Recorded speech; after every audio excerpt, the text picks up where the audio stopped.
Bonjour à tous. Aujourd'hui, pour ce premier webinaire de Clémentine, nous allons vous parler de la création d'entreprise et de ses différentes étapes, c'est-à-dire depuis l'idée, puis jusqu'à l'étude de la faisabilité, donc ce qu'on va appeler l'étude de marché, l'étude ensuite du prévisionnel financier, savoir si ça va être rentable ou pas, le choix du statut juridique, puis les formalités jusqu'à l'obtention du CABIS.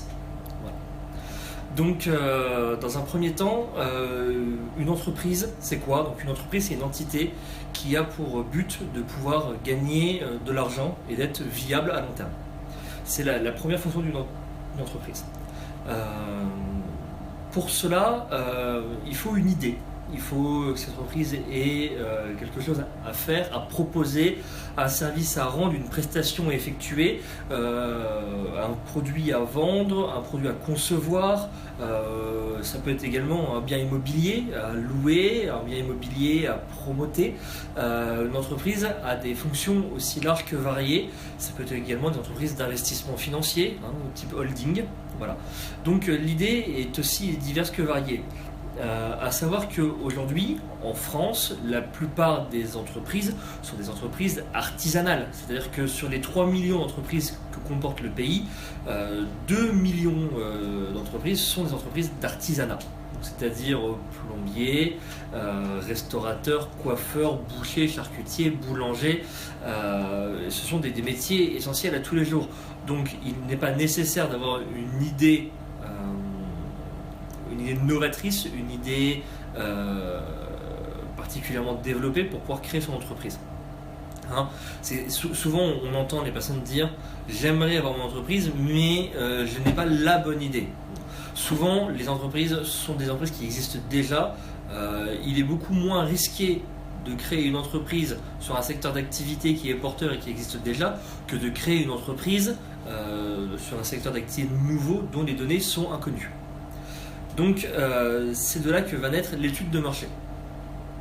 L'étude de marché, c'est quoi? L'étude de marché, au sens marketing du terme, une étude de marché, c'est savoir si un marché est porteur et si l'arrivée d'une nouvelle entité sur ce marché a une raison d'être économique.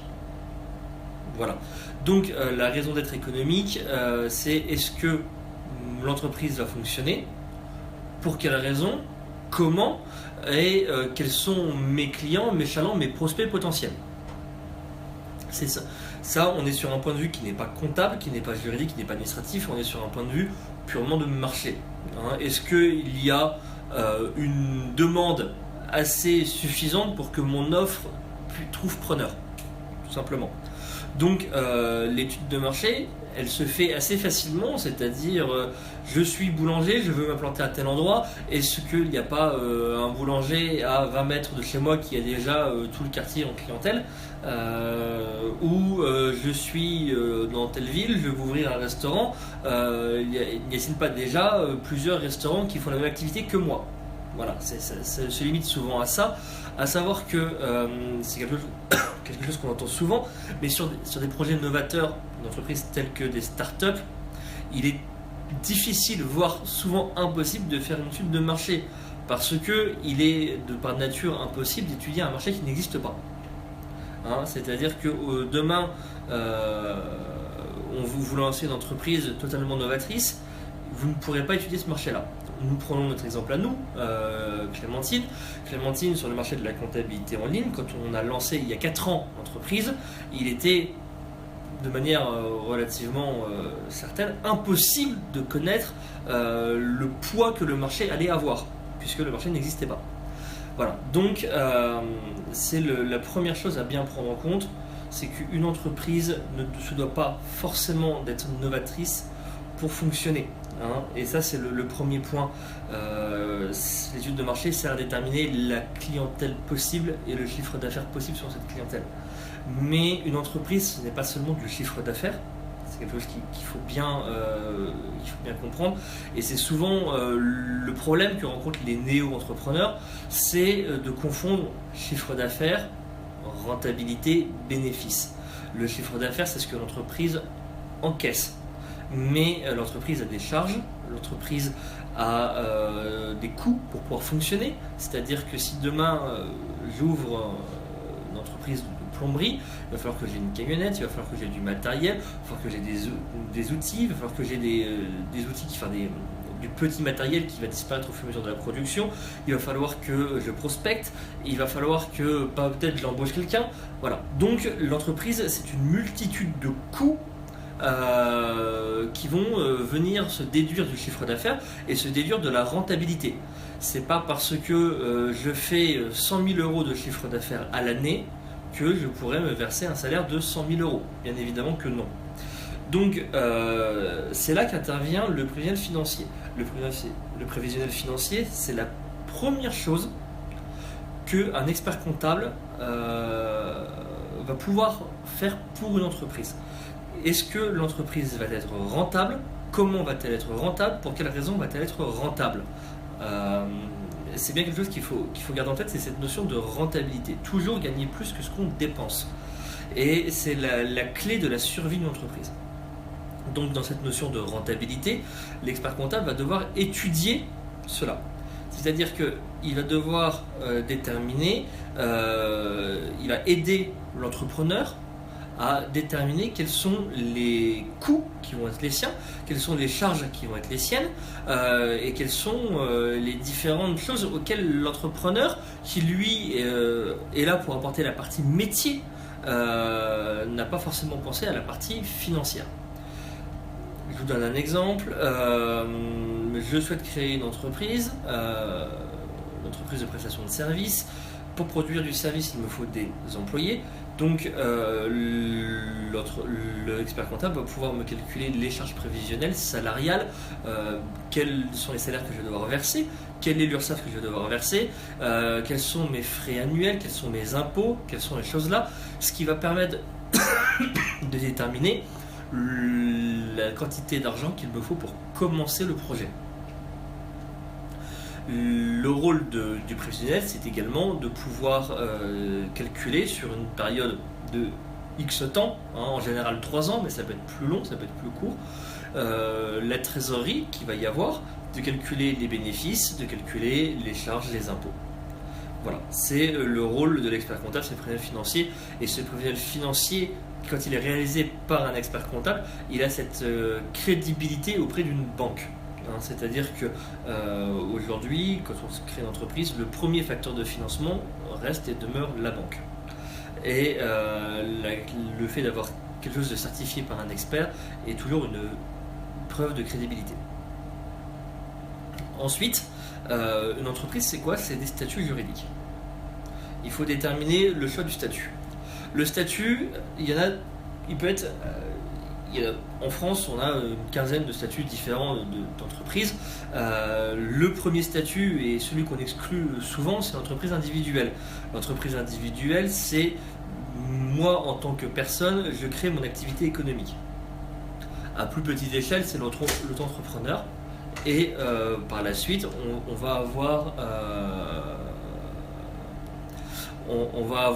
donc l'auto-entrepreneur, c'est l'entreprise individuelle qui n'est pas soumise à TVA, avec des restrictions de chiffre d'affaires qui sont 33 000 euros pour les prestataires de services, 78 000 pour les commerçants.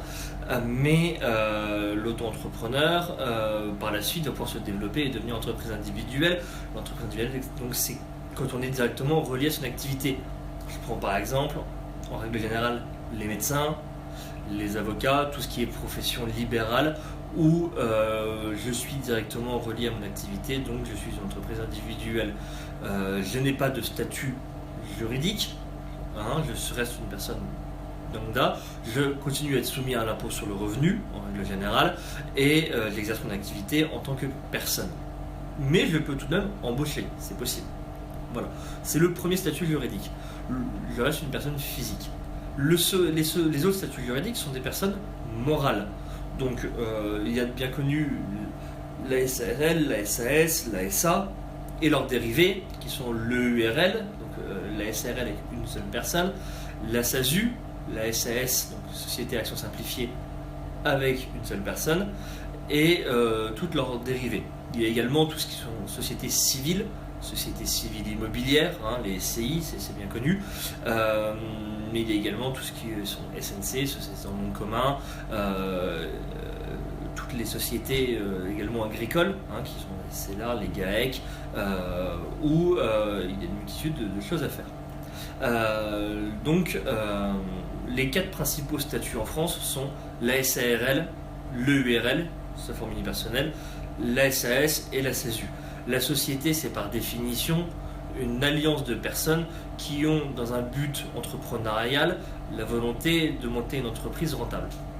Donc, le statut le plus répandu en France reste et demeure la SARL, la société à responsabilité limitée, ou, lorsqu'on est seul, l'entreprise unipersonnelle à responsabilité limitée. Cette entreprise se définit par un capital qui est versé à la banque. Alors, qu'est-ce que le capital social ? Le capital social, c'est la représentation de l'ensemble du passif que les associés donnent à la banque pour apporter une crédibilité économique à l'entreprise.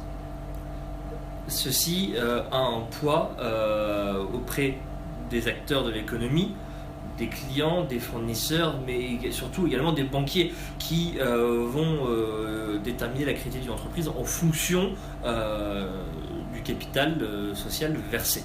Ce capital social a donc un poids et on en reparlera tout à l'heure dans les formalités, mais c'est la première chose à faire pour une entreprise.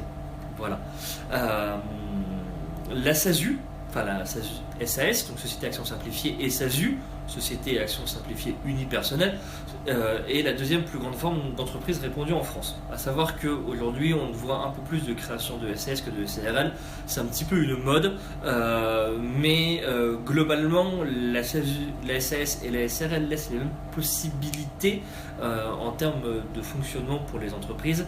Simplement, la plus grosse différence est le statut social donc, du gérant pour la SARL et ou du président pour la SAS, car dans une SAS, le président est assimilé salarié, alors que dans une SARL, le gérant, lui, est assimilé comme travailleur non salarié, ce qu'on appelle le TNS. Il va donc être soumis à un régime spécifique, qui est donc le RSI, régime social des indépendants, alors que le président de la SAS, lui, est soumis au régime donc de l'URSSAF, le même que les salariés. Ce qui va induire un mode de fonctionnement différent, puisque l'entrepreneur ne va pas être protégé de la même façon par le régime commun qui est celui de l'URSSAF et par le régime du RSI, avec des charges un petit peu différentes, c'est-à-dire que, j'ai un exemple bête, un entrepreneur qui crée une SARL s'assimile au RSI, et même s'il n'a pas de revenus, devra disposer d'une cotisation minimum qu'en SAS, on n'aura pas. Par contre, une fois que les rémunérations sont élevées, il apparaît que dans la SARL, les taux de cotisation de RSI sont inférieurs aux taux de cotisation de l'URSSAF pour la SAS. Voilà, c'est les deux principaux points à noter pour les SARL et les SAS. Il y a d'autres facteurs d'importance au niveau, par exemple, de l'entrée d'actionnaires ou d'associés dans l'une et dans l'autre, où il va y avoir des petites différences, mais dans la grande majorité des cas, l'hésitation se fait de ce côté-là. Les statuts, donc qui sont à rédiger, sont un ensemble de textes juridiques qui vont définir les droits, les devoirs de chacun des associés et l'activité de l'entreprise. Ces statuts, aujourd'hui, on en trouve de toutes sortes. Vous trouverez des dizaines de modèles différents sur Internet. Vous trouverez des entreprises innovantes, des startups du web qui vont créer des générateurs de statuts. Vous allez simplement rentrer votre nom, votre prénom, les associés, rapidement, la sécurité de l'entreprise, et vous aurez des statuts tout faits. Ou alors, vous avez deux autres possibilités de créer des statuts, c'est de faire appel à des spécialistes. Les deux spécialistes des statuts sont les experts comptables et leur service juridique. Bien vérifier que l'expert comptable a un service juridique en interne, et les avocats qui restent également des spécialistes des statuts, parfois même des statuts un peu plus complexes. Voilà, avocat fiscaliste, avocat des sociétés, bien évidemment. Donc ce sont les deux principaux modes de rédaction de statut. Le spécialiste, lui, de l'entreprise a un devoir d'éclairage, c'est-à-dire que en tant qu'expert comptable, en tant qu'avocat, on ne peut pas orienter n'importe comment le créateur. Il faut comprendre ses besoins, il faut comprendre sa situation personnelle, sa situation maritale, sa situation économique. Est-ce qu'il a du patrimoine, est-ce qu'il n'a pas de patrimoine à protéger, qu'est-ce qu'il désire dans l'avenir, quelles sont les velléités de croissance de l'entreprise qu'il crée, quelles sont les problématiques auxquelles il va être confronté. Il faut bien comprendre le sujet, il faut bien comprendre l'entrepreneur pour pouvoir lui proposer une forme juridique et des statuts juridiques adaptés à ses besoins. Il faut également comprendre l'ensemble des associés pour pouvoir également fournir des statuts qui sont adaptés aux besoins de tous, avec pourquoi pas également des pactes d'associés. À savoir que la création de statut n'est pas un acte anodin, puisque une fois une société créée, toute modification statutaire va coûter de l'argent, puisqu'il va falloir remodifier les statuts, il va falloir reparaître des annonces légales. Car l'annonce légale, qu'est-ce que c'est? L'annonce légale, c'est une publicité sur un ensemble de journaux autorisés, il y en a dans toutes les régions, des ensembles de journaux autorisés, d'exercer, et pour pouvoir exercer, il faut d'abord publier une annonce légale. C'est-à-dire que l'entreprise Maximilien, lorsqu'elle va vouloir exercer, va devoir dire « Bonjour, je suis entreprise Maximilien, je suis une entreprise sous telle forme juridique avec tel capital social, désirant exercer telle activité dans tel domaine. » Voilà, c'est une obligation en France, et à chaque modification statutaire, il va falloir reparaître une annonce légale pour notifier ces modifications. Par exemple, l'augmentation de capital, la diminution de capital est une annonce à passer. Le changement d'activité est une annonce à passer. Le changement de forme juridique également. Voilà. Donc il faut bien comprendre cela. Je vais résumer en quoi consiste la création d'une entreprise. La création d'une entreprise sous une forme de société.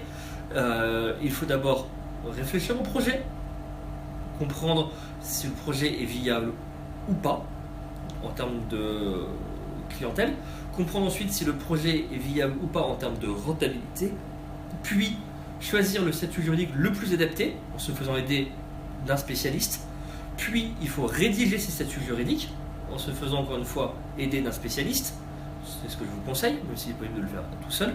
Puis une fois que ces statuts sont rédigés, il va falloir passer au capital social. Le capital social se dépose auprès d'une banque, d'un notaire, ou la caisse des dépôts et conciliation. Sur les trois voies de dépôt d'un capital social, la voie la plus utilisée étant celle de la banque, puisqu'elle a en plus l'avantage d'être gratuite. Vous désirez créer une entreprise, seul ou avec des associés, vous prenez rendez-vous dans une banque, vous déposez en chèque ou en liquide le capital social. La banque va donc bloquer ce capital, va vous donner une attestation de dépôt de capital, cette attestation va servir à confirmer les statuts. L'attestation va dire, quand votre expert comptable va rédiger au statut en disant la SAS Intel a un capital social de 10 000 euros, il va falloir apporter 10 000 euros à la banque va confirmer par une attestation qu'elle dispose bien des 10 000 euros nécessaires. Une fois ces statuts confirmés, vous allez pouvoir veiller les statuts, passer les annonces légales, faire les ensembles de formalités auprès du greffe, formalités juridique, formalité auprès du centre de formalité et formalité auprès des impôts. Et une fois l'ensemble de ces étapes terminées, l'entreprise, vous allez recevoir un CABIS. Le CABIS, c'est quoi? C'est la carte d'identité de l'entreprise. Ce CABIS n'est pas fixe, il est évolutif en fonction des modifications statutaires, en fonction des modifications d'activité, en fonction également par exemple des modifications de date de clôture, ce qui est possible également. Et c'est ainsi que vous allez pouvoir commencer à avoir de l'activité économique, puisque l'entreprise va donc désormais avoir une existence légale, et cette activité économique, c'est le problème de l'entrepreneur, puisqu'il va devoir apporter la rentabilité nécessaire à son entreprise, en se faisant aider, aiguiller de spécialistes, de consultants, mais également de spécialistes de la gestion, notamment l'expert comptable, de spécialistes du droit, les avocats, les notaires.